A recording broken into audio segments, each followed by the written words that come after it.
Hello and welcome back to my channel, and if you're new, then a little introduction. This is a place to share stories, adventures, and everything I wish I had known before embarking on them. My name is Drina, and you're watching From Fiji to Here.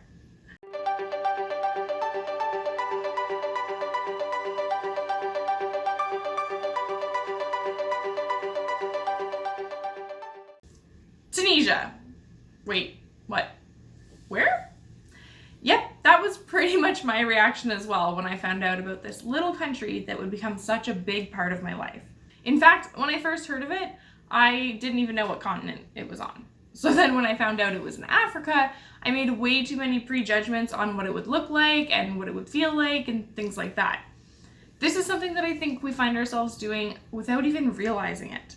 Making predispositions about a country just based off the knowledge we know instead of taking the time to actually research what this country's like. All of that aside, I was excited to be visiting the continent of Africa for the first time in my life. A little background on Tunisia. It's the most northern country of Africa, bordered by Libya and Algeria, and only about 300 kilometers south of Italy. If you've ever been to Malta, it's only an hour flight from there.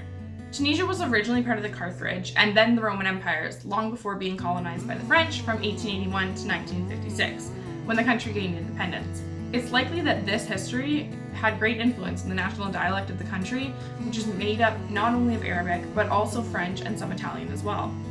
Tunisia is also the world's fourth largest oil producer, with its products even being sold in Costco's here in Canada. Upon landing, the first thing that hit me was the heat. It is hot, especially in August when I went. From the airport, we went almost directly to Hammamet, stopping only for drinks at a coffee shop called 16, which had an outdoor patio facing a lake. And I noticed right off the bat that getting coffee in Tunisia isn't westernized into a fast food experience like Canada. You don't just run to Starbucks to get a coffee takeaway on your way to work. It's a time to socialize with family and friends, or even a coworker. A time to relax and take it all in. A literal break from life. So we continued on our way to Hammamet, where we had a beach house to stay in for the majority of our stay. Just steps from the Mediterranean Sea and the bluest water I have ever seen. Yes, bluer than the Bahamas and Fiji. A little background on Hammamet. It's the #1 tourist destination in Tunisia, with the population quadrupling in the summertime. The region is particularly known for jasmine, which locals can be found selling along the streets and marketways. I spent most of my time in the water pre-GoPro, so unfortunately I don't have any video footage, but I do have some photos which I'll insert here.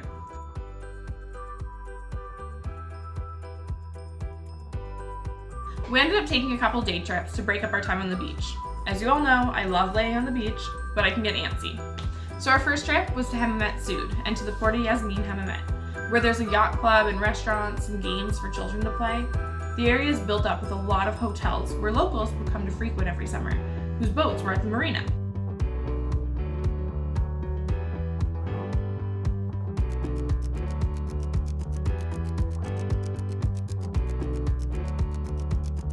There were also tours offered on these great big pirate ships, mainly for tourists.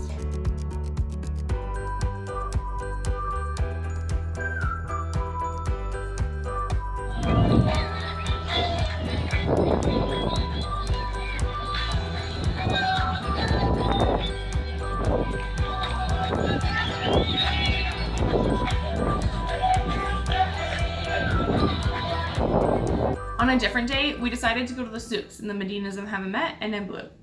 This was one of my favorite days, and the day I got almost all of the souvenirs from my family and friends. The souks translate to a marketplace where you can buy anything from wedding supplies to spices, dishes, clothes, trinkets, and even animals.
We decided to venture out even further and went down the coast to Libya, where we ate at a seafood restaurant, Mansoura.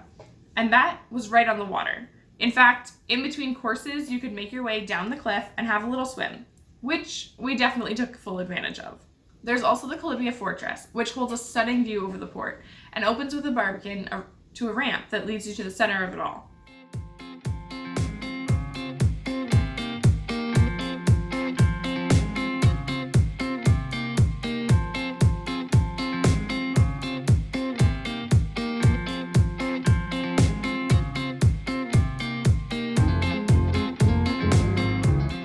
Since our time on the seaside had come to an end, we made our way into the capital of the country, Tunis. There we explored the souks, the government buildings, as well as the Bardo National Museum, one of the most important museums in the Mediterranean and home to the second largest collection in terms of richness on the African continent.